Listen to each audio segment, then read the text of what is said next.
There's been a load of new edits from the youth and it looks like they're on the rise. John Bolino has gone deep country with his new edit. Ilia Savosin dropped a slightly unexpected promo for his new skate, but not in the way we possibly thought. What? Iconic rollerblader Chris Edwards is trying to bring back the National Inline Skate Series. We're bringing this back! South Korea are proving yet again their style masters. Seba's been cutting loose after being announced on Kaiser. The Rollerblade lot dropped a couple of vids. Carlos Bernal's been going absolutely bonkers. And a cursed painting of Alex Broskow appeared on Insane FB Marketplace. Let's get into it. All the stunts are performed by professionals. Don't attempt this yourself. I feel like DJ Kang went missing for a little bit, but goodness gracious me, he is back. I think he'd been keeping himself occupied doing wild stuff on skis, but since the end of Feb he's been posting a few more rollerblading bits which have been phenomenal. The style and finesse is off the charts. In one of the most recent clips he does an 810 spin to quick cess slide to fakie, which I don't think I've ever seen before, and even more jokes that he does a fast slide before it. He is so good. It's bonkers some of the stuff he can do, and he makes it look so great, while at the same time like it's no real effort for him. I hope he hangs around a bit and we get more of that kind of stuff. Leather Lizard disciple John Bolino has recently dropped Rolling with the Flow, filmed and edited by hotshot shooter Carter LeBlanc. The video is named after the country song used in the video from Silver Fox Charlie Rich. I certainly wasn't expecting a country number, but I really enjoyed it. Some might be calling me a bum. I don't know if anybody's ever used Glenn Campbell's Wichita alignment, but that would be amazing, man. I'd absolutely love it. Glenn with his face like a pastel de nata. I am a lineman for the count. Anyway, the edit is sick. John is a proper street skater. He will get you something great wherever you take him. He offers the full menu of styles of skating. He'll give you those more traditional big gaps and raucous spins. He'll also get technical and creative with switch ups, but he fully embraces and has taken ownership of the more modern maneuvers, but still retaining his own touch. He makes whatever he does look authentic and gritty, but at the same time there is an undeniable finesse and clear level of skill. There's also some really cool claymation to go with the video, reminiscent of Drip Drop and more recently Jeff Phillips' Tripolar. I am a little bit surprised he didn't go full Jason and the Argonauts and was fighting off skeleton warriors. Somebody from the UK definitely needs to do something with Wallace and Gromit as well. This was awesome. Awesome? Someone arsing around. One of my favourite things I've seen recently was this painting of Alex Broskow appearing on Insane FB Marketplace. The seller has described it as a curse painting that's caused sleep paralysis and weird whispers at night. And you can have it all for $85. And that is firm though, because don't lowball, he doesn't like that. I think it's fucking amazing. Made me think of Aaliyah Atreides from Dune. I know she has blue eyes, but similar kind of vibe. Get out of my mind! Not until you tell them both who I really am. The painting is absolutely prime for a Too Easy t-shirt. We need a whole gallery at the next Winter Clash full of fan artwork. Russia's top joker and all-around entertainer, Ilia Savosin dropped somewhat of an unexpected promo for his latest pro skate that sees him reference an extremely popular short video / meme called Don't Talk to Strangers. What's your name? Tony! It's done pretty much shot for shot, and I'm surprised that Ilia is aware of that reference actually. What? I actually thought it was fairly funny. It's really amused me how much effort they've gone to for something which is essentially a joke. I love it. Production is really high. It took 155 attempts, taking 5 hours in -15 degrees, which is absolutely brutal. Fully committed to the cause. It also made me laugh that with most pro skate promos, it's fairly all out, and Firma, who worked with him on this one, also previously did the Heat video, and Ilia has a bit of a reputation for going pretty outrageous with his videos, but it's made me laugh that this time he's decided, you know what, we're just going to do a massive kink rail and turn it into a bit of a meme. Fuck you! In the video they say it's the longest kink rail ever done in Russia, so he's been putting all that mad training he does, where he's balancing on things, carrying his weekly shop to good use. But then on Insta, they're being a little bit funny, like playing silly buggers and claiming that it's a world's first, but not being clear about what it's a world's first of. People have obviously referenced Chris Farmer doing that massive kink rail in the snow for an Intuition skate shop ad. There's also the other super kink, which is probably the more famous one and is utterly ridiculous. It's got like 17 kinks in it, depending on how you count it. I think some people count it as 33. Either way, it's more kinks and like different trajectories and stuff. It's actually quite a comical rail to look at. I also feel like the kink rail Cameron Talbot does in For the Birds deserves a mention in this conversation, because that one actually completely changes direction at the end as well. Either way, like, regardless of where it stands in terms of biggest rail ever done, most kinks, longest grind, or whatever, or if it actually did break a world record or not, like, it's still cool, still made me laugh, and I think it's like a fairly good promo. I hope there is another edit though. I was going to say more traditional, but are his edits ever traditional? You know, just one of his like shorter, more usual ones where there's actually more tricks and stuff in it, and be good to see him probably hook up with like Bobby doing the Inferno stuff again, because Roces seem to be riding a bit of a wave at the moment, and it'd be cool to see it continue. Now, amongst all the positive comments, there's a few negative ones as well. You know, people just aren't into what Ilia does. I think in this situation, like, there's just really not that much to be offended by. I mean, all he did was a top sole and like recreated a meme, but people are still in there with stuff like Roces need to fire the entire team and management for uploading. This is an embarrassment to the brand and the sport. I mean, that is a bit far-fetched. But the reason why I'm bringing this one up is that it's got 1.1k likes, which quite clearly, if you look at the other figures of like, you know, 4,000 views, 530 likes on the video, that is like ratioed madly. So it's quite clearly botted, and it's not the first time it's happened. Back in December when Leon released his video on them skates, there was a comment in there, and I'm pretty sure it's not from a botted person, like it's a real account, but the likes on it are botted. So it was when did it stop being cool to go big? 652 likes, and I mentioned that actually at the end of last year when I was talking about this video. It's actually a similar situation for Brandon's video. There was botted comments and botted likes in there.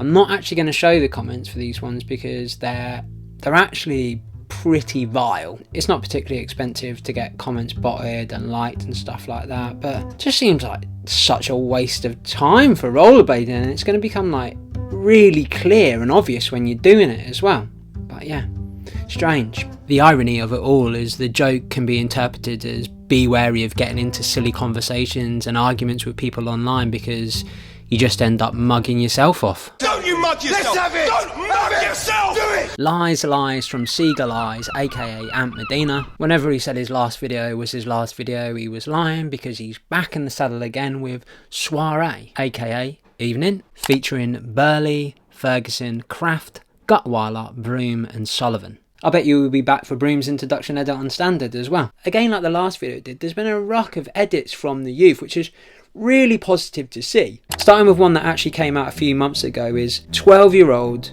Azrul Hail from Malaysia. I really rate the first spot is basically a playground rail, no run up, no landing. Just gives a really nostalgic feeling of being young and being up for just grinding absolutely anything. And that vibe continues through the edit, as Azrul seems to have boundless energy for skating everything. He's got so many sick tricks on him. He has a lovely misfit on a ledge and a dark TTP. I cannot believe how good the backside to alley-oop topsole was. He's got solid switches in there. He does this really cool alley-oop sole to alley-oop sole and over. There's a mad disaster and a really nice top mistral. The kid is class, and he recently came first in the aggressive inline open at the MEXG. Also, he's only got like 815 followers, mate. We can definitely get him to 1,000. Another young bull is Adam Wrzal, who dropped marble lines with USD skates. Really like that one of the first tricks is a hurricane mizu, which feels fairly rare. He is a bit of a spin master, which is sick, but I also really like that the video shows he can use constraint and not just rely on spins to make stuff look good. There's a solid straight air in there and a line with a switch fish, then a true fish, which I think is a better display of his abilities than spin into tricks. Saying that, the fakey 360 True Soul was absolutely gourmet. It's also a very different style of edit for USD, which was refreshing, so shout out to Adam's brother Lucas on that one. And Athens has been getting an absolute hiding recently. Over to South Korea, and we all know full well they are brilliant skaters, really stylish, creative, very technically adept, but still jaw-dropping seeing what Junseong can do. He's tiny, his skates look like they're half his height, but he's still belting out cracking tricks. And it's not like he just does them, he's actually got his own personality and flair in there as well. It's mad. I actually think it's more interesting to watch him skate than a lot of older established skaters. It's similar with Seoa Jang, her skating is always impressive and progressing, but what I think is really shining through is the authority she skates with now, like the confidence and finesse on everything she does. She smashes that park to bits. Junkyu is in it for about 20 seconds, but that's all that's needed to make me think he's from another dimension. You know, that one kid at school that gets to do their exams a few years earlier than everybody else because they're a genius, they're miles ahead. That's him, he's miles ahead. And wrapping things up is the big dog Kev, showing off a bit of the magic he's been teaching the kids. He deserves some sort of bronze statue for his teaching achievements. Carlos Bernal dropped a beefy section, like eating a stock cube raw, intense beefy action. He's a bit of a throwback skater. In a sense, this section wouldn't have been out of place in the 2000s. It's had a really good reception and it's not difficult to understand why. The thing is, and this is by no means taking anything away from this wild section, this is how Carlos has been skating for time. It's definitely a standout section, but when people say stuff like hammers are back, it just makes me think they've not watched his last edit. You know, the one where he turns green, has a pendant that says hammers only and is doing hammers. That is what the guy is all about. Is there all of a sudden more people paying attention to rollerblading at the moment that have come back to it from a certain era, and like, is there maybe a bit of fatigue with the super tech, creative, hyper stylish, experimental skating that we see more of at the moment? And like, Carlos has just dropped this at a great time. There's monster tricks in there, some lethal looking rails, you know, the ones that actually look like they want to drive you straight into the concrete. He has a superb level of control, and it made me laugh that his cameraman just started panning away halfway through that mega long topsail. Like, he just couldn't hack it filming anymore. It's just like, oh, that's a lovely bit of ocean. Look at this. Open ocean, uncharted islands. Where do you rate his true Mizu among the madness that's happened at the forum ledgers? It's going to be really interesting to see how the rest of the year goes, and if this video, getting the great attention that it has done so far, starts to filter into like other skaters and like people leaning more into this style of skating again. Seba dropped his intro edit to the Kaiser team, and I think the best word to describe it is rowdy. There's a few people skating that gives a sense of rawness, but I don't think you'll find a better example than Seba. And what further separates his skating from others is the feeling that it's all off the cuff. Nothing is over planned or contrived, it's just him pegging it towards obstacles and going fully with the moment. He is one for one, a bit of an enigma, and that's what makes his skating so appealing and exciting to me. He sits outside of everything else that seems to be happening in skating, and he completely owns it. No one skates like him, and it's fucking brilliant. 2025 is shaping up nicely, like edits wise. There's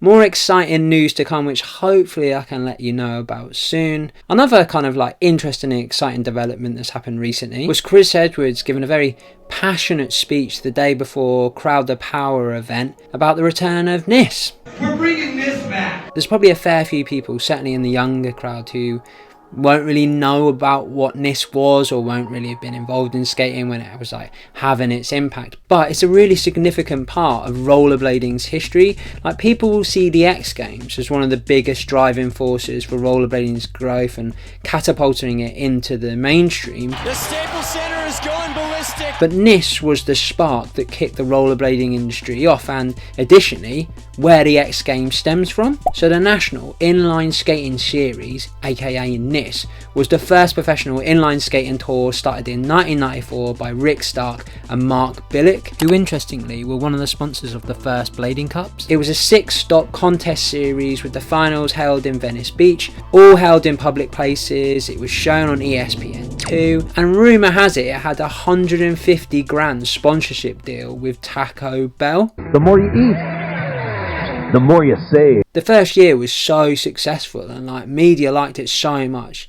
it inspired the X Games, and actually part of the team that created NISS moved into the X Games. This was also what inspired the Disney movie Brink as well. When you woke up this morning, did you say to yourself, today I'm gonna talk, or today I'm gonna skate? Through all this, you had the start of the American Skate Association, ASA, you had things like WRS, World Rolling Series, all these like organisations and frameworks brought attention and legitimacy and allow for growth. Then it all kind of fell apart like the second you bite into a Nature Valley harvest bar. Now before we get any further into this, I want to make my intentions clear here. Like, I want this to succeed, I want this to grow, and potentially it could. This is not like a hit piece, because what would be the point in that? It's only just started, so maybe they are fully aware of these and these things will be addressed, but I'm going to go through what they're proposing and like just point out a few things, maybe even like offer some suggestions. Here it comes. Really cool Chris and everybody else involved in this has taken those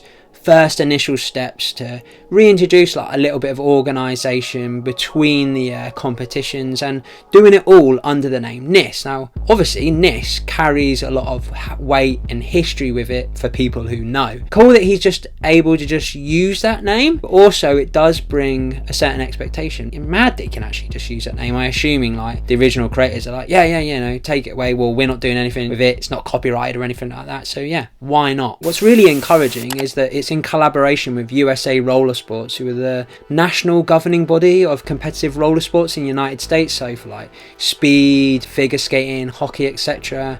And these are also recognised by the United States Olympic and Paralympic Committee, USOPC, so very legit. Crowd of Power was the first official NISS event this year. Windy City Riot's going to be a part of it, Frankie Morales Invitational, Metro Card Classic with Ray Mendez, you've got Julian Barr's Barbecue, which I actually always thought was like more focused on being a jam and like enjoying some good food, but that's in there as well. And the final being the Carriers Open. Interestingly, the Blade Cup, which I think it's safe to say is the biggest event in America, they're actually not a part of it, and actually they've announced their own kind of like mini league. Real Triple Crown winner, huh? A big difference with these competitions is a lot of them are like held within skate parks, or you know, they're not in public spaces where you're going to get that natural footfall like you did with the NISS back in the day. Obviously there's no ESPN or like other televised footage, but what I think would be really cool and is definitely achievable would be to have a YouTube channel dedicated to these events that are going to now fall under NISS, so you can have all the footage there. Now if I've understood this correctly and got the right information out of Chris's very impassioned speech, which was great, gives a little bit of history and a little bit of detail and stuff like that, builds you a story, which is amazing. The top 10 men and the top 5 women from each of these events then get sent to the Carrier Open for the final. From there they're building up Team USA with the aim of sending 10 to 12 men, 5 to 10 women to the World Skate Games in 2026. God loves bladers, and I love you too. Kick some ass. Now I'm assuming, and he kind of makes it sound like this is all funded and they will be sent out to, I think it's going to be in Paraguay, which would be absolutely amazing. That's a really great step. I don't know for sure though, because there's no like official website, there's no official social media, but I'm assuming that's all coming soon and it'll clear up loads of the questions here. Either way, a very cool initiative, because I think there was only one American representative in the last World Skate Games, and well, they got a little bit of a reality check when they went up against proper competition skaters and got their ass handed to them. Darkness, my old friend, I've come to talk with you again. I don't know if the World Skate Games is that well known within aggressive rollerblading, but it's actually like fairly big, and it does have associations with the Olympics, and like, you know, if you want to see skating go that way, this is the way to do it. Also, just as a bit of a mad stat, the World Skate Games in Italy 2024 generated an economic impact of 439 million euros, and we're recording impressive, that's impressive mate, impressive numbers on traditional and social media. There's going to be vert, there's going to be the bowl/park, and then street. Which is kind of interesting, because like Bar Crowd of Powder, which has its bowl section, none of the other competitions really offer bowl, and certainly none of them, as far as I'm aware, offer vert. So like, how are you going to get your skaters for vert? I know Jimmy's sis just won Crowder Power. Are they just going to shove Jimmy on the half pipe and be like, this is part of the deal, mate, you won that comp, you're on the vert as well, pal, like, you can't just enjoy the street stuff, this is all a part of it, we've paid for this, remember, standing there next to Takeshi like, oh yeah, you're right, mate. What am I going to do here? Maybe Jimmy's a really great vert skater though, I don't actually know. This is all for Team USA, but if you look at the top 3 women from Crowder Power, I believe only Becky has US citizenship, which she only recently got. Ty is Brazilian and Emmy is Spanish, and she was actually there last time through like Spanish sponsorship. Obviously they can just go through the list and work out who is American and who isn't, and then just be like, okay, actually you came 7th, but don't worry, you're like the first American on there, so you've qualified as well. That's, yeah, you know, easy enough to do. What's a little bit confusing as well is the carriers, which will be the final, is called the Carriers Open because it's open to anybody. So within all the people that are just entering, you're also going to have all of the qualifiers from the previous event, which is fine. They can just sort that out themselves. They'll know who is who, but it does make it like a little bit muddied. Obviously, rollerblading is not in the same position it was in the 90s when it was massive. It's not in the same position to be able to organise like 6 outdoor events at very busy public spaces and get big sponsorships. So actually using kind of competitions and that little structure that already exists is probably the best way to start, and you know, it is just the beginning, so hopefully it will grow. It certainly doesn't take away from the fact it's really cool to have these extra incentives, you know, the prize pot at the end of being able to go to the World Skate Games and stuff like that. It's going to motivate people, it's going to make it more exciting to watch, and like, you know, hopefully it does grow and it becomes more like a ASA or a WRS, which kind of, it sounds more like it's that than it is the NISS at the moment. But I mean, these titles don't really matter. It's cool that they're just even trying, and I wish them all the best. Big news. My favourite named skater right now is Brandon Bobadilla. What a fucking name. I bet you the mailman's day picks up a little bit when he's got a few letters to deliver to Mr. Bobadilla. It's actually annoyed me a little bit that the video is called Rookie Season rather than just having his name in it. Either way, he skates with the energy of a spider monkey and is all over the gaff. He just seems to be able to navigate himself around areas really well and with a bit of bounce. There's a fine collection of negative tricks in there. He scorches a fish brain on the edge of a grassy area in there.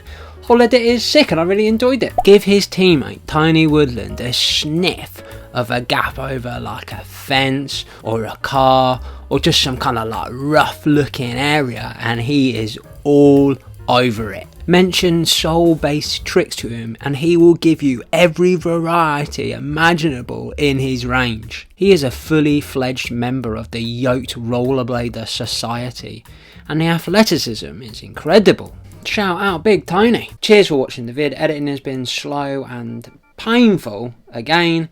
Just had surgery the other weekend and yeah, you know, it's back to being really quite painful again. But we're getting there. Things will hopefully get better soon and I'll get a little bit more efficient at this. Massive thank you to my patrons and channel members. I simply couldn't continue to do this without your support, so it means absolute world to me. Here's a couple of other videos you can watch until I'm back again soon, hopefully. Take it easy, Spotty Dog.